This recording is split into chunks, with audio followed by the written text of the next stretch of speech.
Hello good people of the internet. Today I'm going to do a editing video for beginners specifically for Final Cut Pro. This is my setup, how to edit for YouTube specifically. If you're just starting out and you want to know how to use Final Cut Pro to just kind of get your foot in the door and learn some really basic essential things. When I was starting out, I felt like there were a lot of really technical videos out there, but there weren't a ton for people like myself who just kind of want to do this for fun, just want to learn the basics, get started on a channel. So if that sounds like you're in the right place. I'm by no means an expert. These are some of the really key essential things that I've picked up along the way. Start to finish, I'm going to walk you through making a video with me. So let's do it. In terms of equipment, you don't need anything fancy to start out. I got a Canon G7X off Facebook Marketplace for $300, which is a really good price for this camera. So that's why I snatched it up, but I film half of my footage on my iPhone. I have a little tripod for my camera, and I have a external hard drive, which I would recommend you get if you're going to make a lot of videos, because these video sizes will take up a ton of space on your computer and you'll run out of storage pretty quickly. So I would recommend getting one of these for sure. And like I mentioned, I edit using Final Cut Pro. I was like, do I use Adobe? Do I use Final Cut? Final Cut looks a bit more intuitive to me, so that's why I picked it. It does cost money to buy. They do have a good discount for students, and you get the full suite of like Photoshop and Illustrator and Final Cut. So I would recommend, if you're doing your studies, to take advantage of that. That's what I did. I filmed a very quick clip of me talking as a sample video for this. So what I do is I plug in my external hard drive. This is how I do my filing system, which has worked pretty well for me. I plug in the hard drive and I create a footage folder within my files, and that's where I save all my individual projects, raw footage. So I save it onto my hard drive first in case there's an event where Final Cut crashes, I lose everything, whatever, at least I have the raw files. I plug in my camera to my laptop, search image capture, you see the footage from your camera, you click and drag that into the file of your raw footage folder on your hard drive.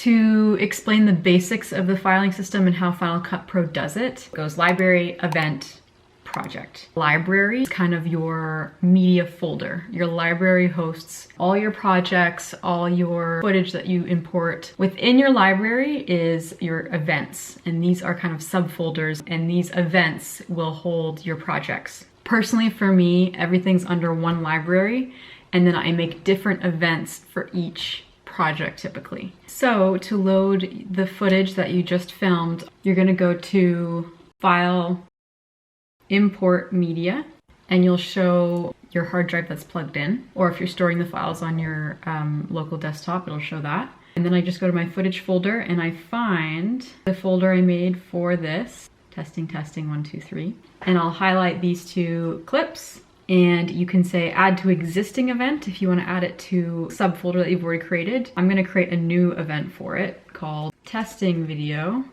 or I'll call it editing video. Why not? And everything else I'd keep as is. If you go to the transcode section, it says create optimized media and create proxy media. A lot of people like to edit in proxy media. The idea is that you edit with worse quality to save space and make the load time faster. And then before you export it, you convert it back to the optimized media, the actual good quality of your footage, to save you time when editing. I think if you're starting out and this is like one of your first projects, it's not going to be a big deal if you wanted to create proxy media, because you ideally don't have, a lot of other footage that's kind of slowing down the system. I'm just going to create optimized media for the purpose of this video. That's just kind of a sidebar if you are encountering slow speeds on your computer. Import selected. So you're gonna see a new little event here. Mine's editing video, really nice photo of me. And this little bar here is gonna show you the progress of the transcoding, the importing the media, all the different things going on in the background. Sometimes it can take quite a bit of time depending on how much footage you import. This space here, new project, you click it. Again, you have to title your project name. Your project is within the event that you create. So I'm gonna say editing video again. I usually keep it the same. All of this format is good. You should have 1080p HD, the highest resolution you can. I've found that typically the default settings for your video works. You press OK. If you're familiar with any editing tool, basically you're dragging the clips you've imported into your timeline. So let's do it. I'm doing my first clip here in my timeline. Again, you can see things are still loading and they'll pause if you're doing work. If you're patient, you would wait for that to fully load and import. If you're impatient like me, you kind of just start doing work. Really, really basic tools that everyone needs to know. They are shortcuts. And so I'll show you what it looks like here. Under this button where you see the little mouse, it shows you the tool and then also the shortcut on your keyboard to access that tool. So what you have right now is select, and to get that, you press A on your keyboard. This just lets you kind of drag clips wherever you want, pull down, navigate the timeline like you normally would. Trim is T. Trim the edges of your clip to shorten it. The most used tool I would say is cut. That's shortcut B, where you can cut different sections of your video. See, I made a cut there. You're really gonna wanna know this shortcut because Command B is kind of the bomb. So for example, I've cut out kind of this space where I'm not talking, I'm just looking at the computer, and I can delete that clip. Position is P.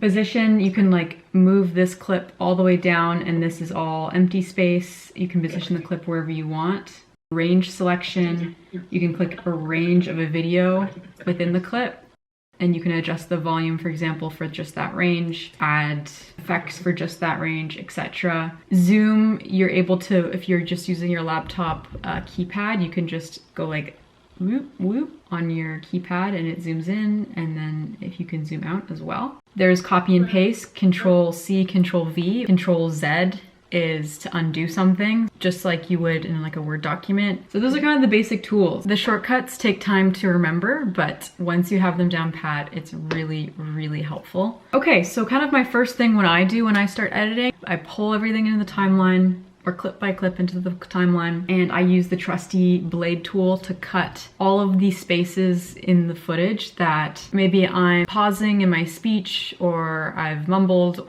All these gaps here, just by looking at it, you can see in the audio, I'm not saying anything.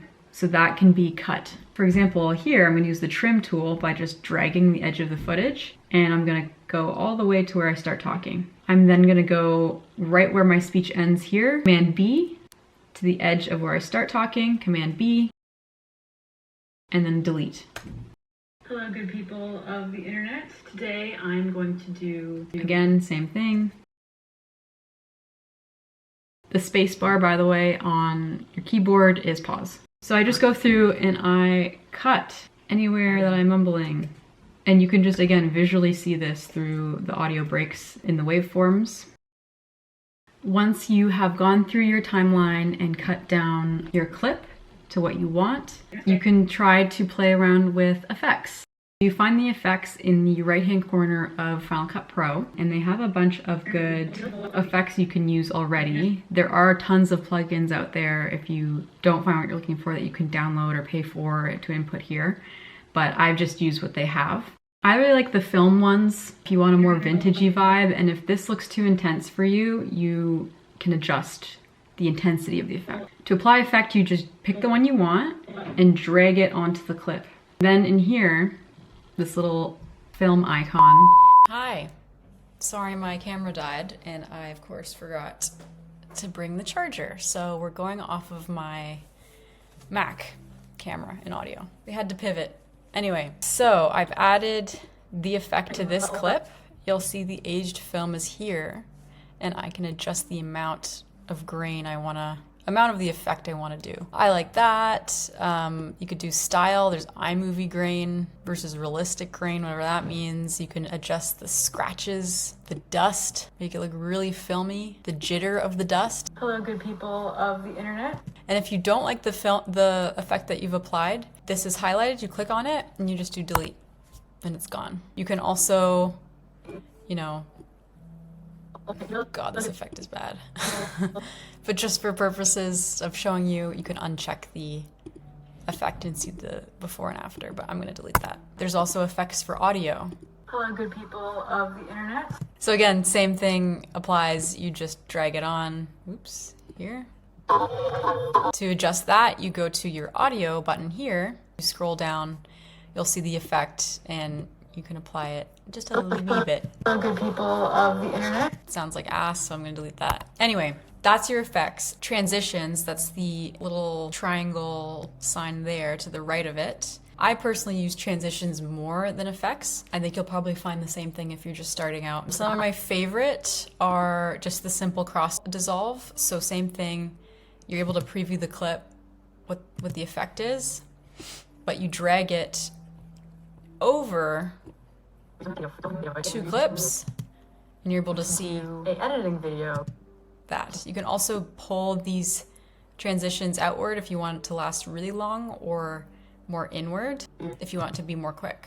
A editing video. And you can delete that from the timeline just by clicking on it and pressing delete. What else do I like? I like Gaussian blur. And just a blur one. I like the effect push a lot. Maybe this is a vlog and I'm starting out by telling you how to edit something and then I go into a makeup tutorial. I would pull over push between to stitch the 2 very distinct, clearly different day footage, and it's just a bit of a smoother transition. Disoriented when filming. Again, stretch it out, you make it slower of a transition, pull it in to make it a quicker one. I also really like circle. There's a lot of different types of circle ones, but I like this one. Final Cut Pro. Disorient. Again, you can click on the transition and you'll see the ways you can adjust the transition. So this is opening the circle, but if I wanted to do close, I can do that way.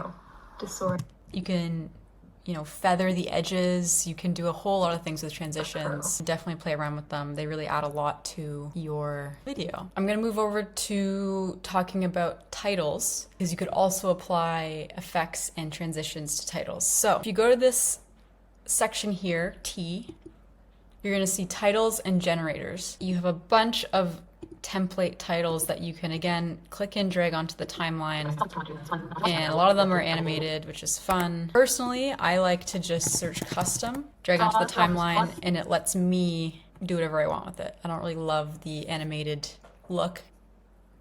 I'm then gonna go to this lines, and I'm going to type in my title for this video. So this is a super fun and exciting video. I can move this around by clicking on the title that I pasted in. If you want to change the font, under Basic, they have fonts that are already on Final Cut Pro. Each font kind of has its own styling, so some of them are italicized, some of them can be bolded, some of them can't. I can adjust the size, I can adjust the alignment, line spacing, all that stuff. I can rotate it. If you want to change the color of your title, under the face section, go to show, and you have a color preview here. You can do any color you want. Applying what I showed you earlier, I can trim this by dragging the clip to just cover this first clip. A little tip is have this clicked. When you don't have this on, for example, it won't have that line to show me where the edge of the clip is to line up. With this clicked, I have that auto line, so it just makes editing easier. Let's have a transition. Move my little face. Let's do chevron. This is a good one. So I'm clicking and dragging to the clip. You'll notice on both sides, transition shows up. Hello, good people of the internet. If you wanted, you can make the front one smaller to happen quicker. Hello, good people of the internet. And then the slow ease out. If you wanted, you can completely click on this end one and delete it. So you only have the entrance of the transition. Of the internet. Again, Command Z if you're on a Mac, Control Z if you're on Windows, to go back to what you originally had. So let's just keep both. Another title format I like and a lot of YouTubers use is called typewriter. Just looks like as if you're typing on a keyboard. So if I drag that down, typey, type. And I don't need to keep the typewriter font that comes with it by default. I can make this font whatever I want. Let's do this. So this is also kind of a typewriter one. Let's do this. Today I'm going to do an editing video. Let's talk generators. So under titles in the same section, you go to the generators tab, and these are kind of like backgrounds. Again, they have a ton of animated one. I know some YouTubers have like the bell you could drag on. If you wanted the bell, for example, you drag it on, highlight it. This section, which I'll talk about briefly in a moment, Transform tool allows you to actually move around whatever you've pulled onto the timeline. I can make it smaller, so let's say I wanted to say subscribe kind of thing. Maybe I won't write typity type. Make this more of a legit video. Subscribe. Today I'm going to do an editing video for beginners. Super easy. So these are an example of a generator. It depends on the video you want to make. For my typical lifestyle vlogs, I always go to custom. I think a cool transition that you'll probably see a lot of people use is just black. So an example of how I would use this. Let's find a clip from a different video. Let's do my brother's band jamming. I'll just do a little snippet of it to show you guys. So if I wanted to use this as a transition, I can just put this black background here. Videos. I don't know, I think it's kind of just a timeless way of just showing, you know, new day. That's the way I use generators probably most commonly. But I'll drag a little title on here and I'll say, I don't know, next day. Change the font, make it fun, change the color. The good thing about generators, like the custom one, if I select the actual generator, I can change the color of the background. Just make sure that the actual clip you want to edit. So if I'm editing the generator, I have to click and highlight the generator. You'll see the yellow highlight around. I can't go in and move around the text if I have the generator clicked. I have to click on the text to be able to move the text around. Makeup videos. I mean, kind of abrupt. I can make a little transition to that. Makeup videos. Music is so important for editing and for bringing a video together. Final Cut Pro does have sound effects preloaded here. Computer mouse is a really popular one. Drag it again into the timeline, right where my text starts to be like click next day. Videos. If this is clicked, you'll see the audio is selected. You can reduce the volume this way. You'll see the actual waveform edit here and here. There's a lot of also really cool things you could do with audio. Equalization of the audio. If you're talking and there's a lot of background noise, you can isolate your voice. If it's a really loud background, you can remove the noise. Or if you're talking really quietly, you can apply loudness and make your voice louder. So these are just some of the effects you can play around with. So you can adjust the volume this way, but you can also just physically pull up and down on the audio clip and it'll show you the decibel. If you want to add music, music really ties everything together. I started out with Thematic, which has a lot of copyright-free songs. So if you liked that, you press download, it goes into your downloads, and then you can basically go here into music, refresh playlists, and the song will pop up here. You can also just drag in the download onto the timeline as well. So I did use Thematic for over a year. I've since kind of upgraded to Epidemic Sound. I also just like visually, it's easier to search for music. Let's, instead of this video, because it already has sound in it, let's find a different, let's do a video of me just working. Let's just take that clip, for example. Go back to music. Sure, let's do a chill vibe. I can, again, drag it into the timeline below your video. I can again adjust the audio this way, so I want it a bit quieter, and then I want my actual clip quieter as well, so I can hear the music. You can press Control and click on the clip, and you'll get these options. You can actually detach the audio. If you want to hear the audio sooner, you can pull it ahead, pull it behind. If you don't want the audio at all, you can just delete this, and this video has no audio now. I will keep the audio for this clip. I'll just reduce the noise so it's a bit softer. You can also pull on the edges of your song you put in, and it basically fades the song into the full sound. It's especially good when you're fading out. Instead of the song cutting off at the end of this clip really abruptly, you can just fade it out. You know, a lot of YouTubers you'll start to hear the sound of the song before the clip. This clip, I'm literally just staring at my computer doing work, nothing super interesting. I can highlight the clip, and using this button, it looks like a little speed gauger, you can speed up the clip, you can slow it down, you could do slow-mo. I'm gonna speed it up, let's try ×2. And then it can give me a good opportunity to do, I don't know.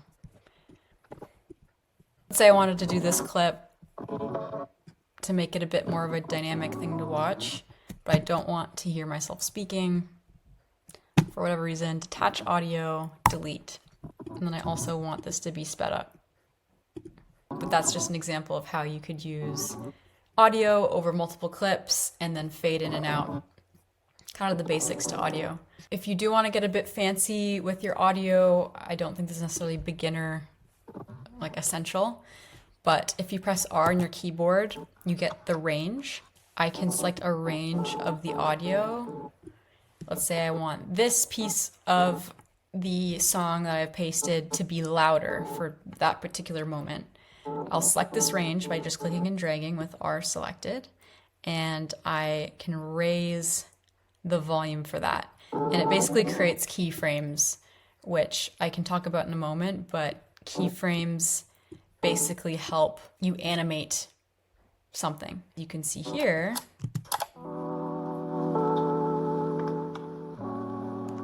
it went higher volume and then back down because that's what I kind of programmed the song to do through keyframes. Kind of what I showed you earlier in the timeline with the subscribe button. We're going to talk about this tool here, transform, crop, and distort. So transform, I kind of showed you already, allows you to move around items you put in the timeline. If you go to this film button, you're able to make this bigger. You can make it wider. You can adjust all the dimensions of the item. You also have the option to crop. So when you go to the crop section, you'll see these pop up: trim, crop, Ken Burns. So trim means you're completely cutting the image. So you won't see the end of the bell there, for example. Let's say I want to do that common thing people do where they zoom in on your face and then zoom back out. For Final Cut Pro. Let's say I want to highlight and emphasize Final Cut Pro when I say that. So I'm going to Command B, cut. Final Cut Pro. Cut, that's where I'm saying Final Cut Pro. And I'm going to use the crop feature to pull the edges and zoom in on my face for that part. I can press done.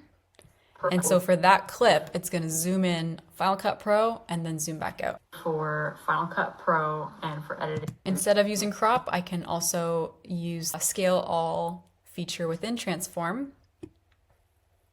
and zoom in. Crop, you get a bit more control of like how zoomed in you want to get. But if you're just kind of scaling the frame, scale all is a good tool if you just want to do a little zoom. Ken Burns is also commonly used, very beginner friendly. It basically animates for you the zoom in or the zoom out. Let's say I want to change this to Ken Burns. It means I'm going to start on my face in green, the frame in green. The frame is going to end in the red frame. So I'm basically going to start closer and then zoom out. If you want the other way around, click this switch button. It's like Uno reverse. And you're starting further away and zooming in. And for editing for YouTube, I have... So it does the slow animation for you. When it comes to the distort function, I truthfully never use this, but you're able to kind of grab the corners and distort your video whatever which way. Perfect. Can Command Z to undo it, or you press the reset button here to undo it. What I'll touch on very quickly are keyframes, which I kind of mentioned before, but how you can apply keyframes using the transform tool if you want to animate a bit of, let's say, text popping in and out. For example, let's say I want another piece of text here, making it short, and let's say I just want it to say hi. I go to the transform tool, which allows me to move around the hi. And let's say I want to start the clip with just me talking, and then the high moves up on the screen on an animation. How I've been taught to do this on YouTube, and there are far better videos on how to do this. I go to this section here, which basically is the frame of your editing pane. So if I did 25%, you'll see it's super small. 50% is fine, so you'll see it shrinks a bit. But what that allows me to do is move the high below the frame, so you can't see it right now if I were to play this. I am still... With this title selected, I'm going to go to the film, which kind of shows me all of the transform tool options I can do. You're able to set keyframes. This is the keyframe, so if you want to add a keyframe to the scale of the item, you click that, or you can click it here. Keyframes, again, tell you how to animate a clip if you want movement in the clip. So right now nothing's happening. Let's say I want, at this point in the clip, keyframe indicates a new action. I want the high to come up, and you'll see the little arrow that's connected to that. So you can always play it, look. The high gets shot up on screen. I want another keyframe again, and that'll indicate I want this back down. I am still... And then you can just put it back to fit and done. Last but not least, let's talk about color. Select the clip on my timeline, and this little triangle is the color, and you're able to adjust the saturation, the actual color grading, exposure, etc. To be honest with you, I don't use color grading a lot. I know some creators really like it, and it does enhance your video. But I think if you're starting out, I don't feel this is super essential to master this. It's something that I'm still kind of playing around with and don't use super often, just because I feel like if you're using decent lighting, you don't really need to. Anyway, I'll go over some of it. I usually start with exposure. So if I'm going to do anything, exposure tab. This will kind of brighten your video or darken it. So try to do it, I would say, only incrementally, little adjustments, and see how you feel. This will also apply to the entire clip. If you just wanted to color grade for a specific piece of your clip, you would have to do the cut. Saturation wise, high tones, mid tones, low tones, I think they're called. Again, I can increase the saturation a bit, bring some more color to my face. You know, you can really get disco-y with it. You can make it a bit more red, a bit more green if you wanted. You're able to see the before and after by clicking this check mark. I usually don't really touch anything here unless it's to increase the brightness. But that is color grading in a nutshell. Play around with it. There's different views you can do this in. You could do a color wheel if that's a better view for you to edit in. You could also do color curves, but I think you're kind of psychotic if you prefer that. Some other really quick tips before we export this bad boy. Shortcut key M on your keyboard creates a little tag here where you can leave little notes for yourself along the way. So often, if you have a vision in your head of how you want the story to flow, you can say, you know, edit this at this time, and as a little reminder for yourself what you wanted to do along the way. If you want to see your creation but you don't want to watch it like 30-minute video and it's a lot to watch, spacebar to play, and then press the L key on your keyboard and it speeds it up for you. And then you click L again and again and it speeds it up even further incrementally. Hello, good people of the internet. Today I'm going to do an editing video for beginners, specifically for Final Cut Pro. The final step that I'll show you is how to export the video specifically for YouTube. Icon that looks like the share icon. And I have my default settings shown here. YouTube basically is best compatible with MP4 formats. I think the default that Final Cut does is an MOV file, which isn't as great. So I'm going to show you how to save the default for YouTube. You go to Add Destination. These are all the formats you can export to. For export file, you just click and drag it into the list here. And the format you want to be computer. You can do single pass, better. And then I've done, 4K before, or the next best thing. And then you can rename this to YouTube export.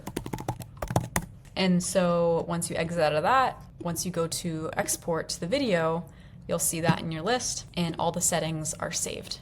You'll see it's in the MP4 format, and this is the space. I'll go next, and I'll save it to my hard drive that I showed earlier. So you go save, and then you'll see the export has started, and then you just patiently wait for that to load. There she is, the video in all its glory. So you want to upload it to YouTube. Plus create symbol, upload a video, select files, editing video, MP4. This can take, again, depending on the size of your video, this part of uploading to YouTube can take a while. So just be patient. It'll show you this isn't that big of a video, so this is uploading quite quickly. Then you can just upload description. Make sure if you have used even copyright-free music that you credit it here. You can do auto-generated thumbnails or upload your own thumbnail. I use Canva to do thumbnails, which I love. I can talk about that in a separate video of how to make a really eye-catching thumbnail. You can save it to playlists. You can say if it's made for kids or not. Next, you can add an end screen. Some YouTubers do that. And then you have to do a copyright check, which is why it's important to use copyright-free music. And it'll give you an estimate of how long that'll take. And then visibility-wise, you can make it private, you can make it public, you can schedule, you can see how it's gonna look online. Hello, good people of the internet. Today So I'm obviously not gonna post this, but this is in a nutshell how you post on YouTube. And the dashboard is really interesting. You can see all of your content, the analytics for everything. It's all pretty cool.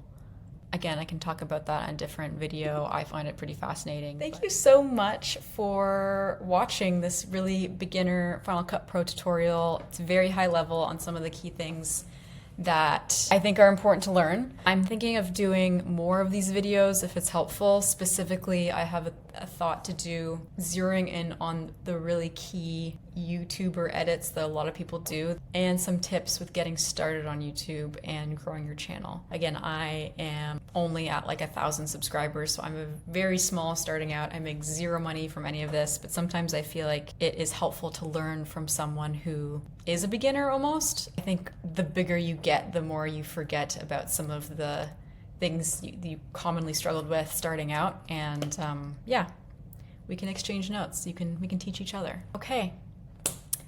Thank you so much for watching, and subscribe if you want to see more of these YouTuber editing type videos. Bye!